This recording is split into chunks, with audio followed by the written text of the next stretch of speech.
جناب غزیف بن حارث کہتے ہیں کہ میں نے حضرت عائشہ رضی اللہ تعالیٰ عنہ سے کہا کہ رسول اللہ صلی اللہ علیہ وسلم غسل جنابت رات کے ابتدائی حصے میں کر لیتے تھے یا آخر رات میں؟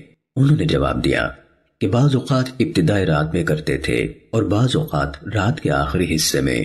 میں نے کہا اللہ اکبر، حمد ہے اس اللہ کی جس نے اس معاملے میں وسعت دی۔ میں نے عرض کیا کیا رسول اللہ صلی اللہ علیہ وسلم رات کے ابتدائی حصے میں وتر پڑھ لیتے تھے یا آخر میں؟ انہوں نے کہا کبھی رات کے ابتدا میں اور کبھی آخر میں پڑھتے تھے۔ میں نے کہا اللہ اکبر، حمد ہے اس اللہ کی جس نے اس معاملے میں وسعت رکھی۔ میں نے کہا یہ فرمائیے کیا رسول اللہ صلی اللہ علیہ وسلم قرآن مجید اونچی آواز سے پڑھتے تھے یا خاموشی سے؟